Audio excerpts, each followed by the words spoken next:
जय श्री राम। सभी को मेरा प्रणाम। आइए आज पढ़ते हैं अध्याय 4 सृष्टि वर्णन। सृष्टि का वर्णन कैसे हुआ गरुड़ महापुराण में, इसका विस्तार से वर्णन है। सो मिलकर पढ़ते हैं भगवान श्री की कथा। ओम श्री विष्णु श्री विष्णु श्री विष्णु श्री श्री ओम श्री परमात्मने नमः। सृष्टि वर्णन अध्याय 4 गरुड़ महापुराण। रुद्र जी बोले, हे जनार्दन, आप सर्ग प्रतिसर्ग वंश मनवंतर एवं वंशानुचरित इन सब का विस्तार पूर्वक वर्णन करें। शंकर भगवान फिर से प्रश्न करते हैं कि वंश मनवंतर वंशानुचरित के बारे में बताइए। तो यहाँ भगवान विष्णु मतलब श्रीहरि इसका आंसर करते हैं, उत्तर करते हैं। श्रीहरि ने कहा, हे रुद्र, सर्ग आदि के साथ ही पापों का नाश करने वाली सृष्टि स्थिति एवं प्रलय रूप भगवान विष्णु की सनातन क्रीड़ा का अब मैं वर्णन करूंगा, उसको आप सुने। तो भगवान सनातन क्रीड़ा मतलब भगवान विष्णु की बताते हैं कि सनातन क्रीड़ा क्या, हमारा हिंदू धर्म सनातन धर्म जो है इसकी कैसे उत्पत्ति हुई, कैसे सृष्टि वर्णन हुआ, इस पर ध्यान केंद्रित करते हैं। नर नारायण रूप में उपास्य वे वासुदेव प्रकाश स्वरूप परमात्मा पर ब्रह्म और देवाधिदेव हैं। तो नर नारायण रूप में वासुदेव जो है वो परमात्मा स्वरूप है, ब्रह्म स्वरूप है, देवाधिदेव हैं तथा इस जगत की सृष्टि स्थिति एवं प्रलय के करता है। तो नर नारायण जो है वासुदेव भगवान, वो इस सृष्टि के प्रलय करता है, पालन करता है। देवाधिदेव पर ब्रह्म है, वही सृष्टि के प्रलय करता है। ये सब जो कुछ दृष्ट अदृष्ट है उन भगवान का ही व्यक्त और अव्यक्त स्वरूप है। वही पुरुष एवं काल रूप में विद्यमान है। जो भी दिख रहा है हमें सब भगवान का ही है। हम में सब में जो परम अंश है भगवान है, भगवान विष्णु है। वही पुरुष है, वही काल है। वही पुरुष है, जैसे जीवन में प्राण है वैसे ही वह काल है। काल रूप में भी वही विद्यमान है। जिस प्रकार बालक क्रीड़ा करता है उसी प्रकार व्यक्त रूप में भगवान विष्णु और अव्यक्त रूप में काल एवं पुरुष निराकार ब्रह्म की क्रीड़ा करते हैं। जैसे बचपन में बच्चा बालक क्रीड़ा करता है, जैसे बच्चा बालक रूप में खेलता है, क्रीड़ा करता है, वैसे ही विष्णु भगवान हमारे अव्यक्त रूप में काल एवं पुरुष निराकार ब्रह्म की क्रीड़ा करते हैं। मतलब वो काल रूप में हमारे ब्रह्म की क्रीड़ा करते हैं। मतलब हमारे काल रूप में व्यक्ति को जन्म से लेकर मृत्यु तक उसके साथ रहते हैं। उसके कर्म बंधन को सबका उसको काल रूप में सब कुछ उसको वरदान मिलता है, कर्मों का फल मिलता है। जैसे जैसे वो करता है अपने कर्मों का, ये लीला चलती रहती है।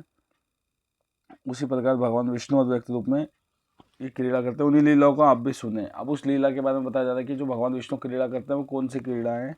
उन परमात्मा परमेश्वर का आदि और अंत नहीं है। परमात्मा का ना आदि है ना अंत है। भगवान जो हैं अजन्मा है और ये आदि अंत से परे हैं। भगवान निरक्षर है, ना वो साक्षर है ना निरक्षर है। वह ओम ज्योति ब्रह्म स्वरूप हैं। वह इन सब चीज़ों से परे हैं। उन परमात्मा परमेश्वर आदि अंत है, आदि है और ना अंत है। वही जगत को धारण करने वाले अनंत पुरुषोत्तम है। भगवान वैसे भी लीला पुरुषोत्तम भगवान है, मर्यादा पुरुषोत्तम भगवान है। उन्हीं परमेश्वर से अव्यक्त की उत्पत्ति होती है, उन्हीं से आत्मा पुरुष भी उत्पन्न होता है। भगवान बताते हैं कि उसी से आत्मा, जैसे हम लोग आत्मा है, उसी की आत्मा से पुरुष की उत्पत्ति होती है और वैसे ही हम लोगों की परमेश्वर से अव्यक्त की उत्पत्ति होती है। उस अव्यक्त प्रकृति से बुद्धि, बुद्धि से मन, मन से आकाश, आकाश से वायु, वायु से तेज, तेज से जल और जल से पृथ्वी की उत्पत्ति हुई है। तो ये संरचना क्रमबद्ध बताई गई है कि व्यक्ति जो है, जो पुरुष उत्पन्न होता है इस आत्मा में रूप में, वो अव्यक्त प्रकृति से बुद्धि, बुद्धि से मन, मन से आकाश, आकाश से वायु, वायु से तेज और तेज से जल और जल से पृथ्वी की उत्पत्ति हुई है। हे रुद्र, इसके पश्चात हिरण्मय अंड उत्पन्न हुआ है। उस अंड में वे प्रभु स्वयं प्रविष्ट होकर जगत की सृष्टि के लिए सर्वप्रथम शरीर धारण करते हैं। तो यहाँ बताते हैं अंड की उत्पत्ति हुई है, उसी में भगवान स्वयं आके प्रकट होते हैं, प्रविष्ट करते हैं और उसके बाद जगत का सृष्टि के लिए सर्वप्रथम शरीर धारण करते हैं। तदनंतर चतुर्मुख ब्रह्मा के रूप में शरीर धारण कर रजोगुण के आश्रय से उन्हीं देव ने इस चराचर विश्व की सृष्टि की है। भगवान विष्णु रूप में आते हैं और अपनी इस सृष्टि को प्रकट करते हैं। चतुर्मुख ब्रह्मा के रूप में शरीर धारण करते हैं और वहाँ से सृष्टि आरंभ होती है। देव, असुर और मनुष्यों सहित यह संपूर्ण जगत उसी अंड में विद्यमान है।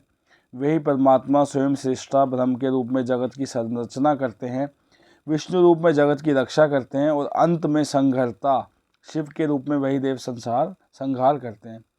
विष्णु रूप में, ब्रह्मा रूप में उसको रचते हैं, विष्णु रूप में उसकी रक्षा करते हैं और अंत में संघर्ता शिव के रूप में ही देव संहार करते हैं। इस प्रकार एकमात्र वही परमेश्वर ब्रह्म के रूप में सृष्टि, विष्णु के रूप में पालन और कल्पांत के समय रुद्र के रूप में संपूर्ण जगत को विनष्ट करते हैं। सृष्टि के समय वे ही वराह का रूप धारण करके अपने दांतों से जलमग्न पृथ्वी का उद्धार करते हैं। हे शंकर, संक्षेप में ही मैं देवादि सृष्टि का वर्णन कर रहा हूँ, आप उसको सुने। तो शेष का चर्चा हम अगली वीडियो में करेंगे। यहाँ से बताया जाएगा कि सृष्टि में क्या है, सृष्टि कैसे किस कारण से हुई, इसमें सभी लीलाएं आगे बताई जाएंगी। यहाँ सृष्टि वर्णन के ऊपर प्रसंग यहीं पूर्ण होता है।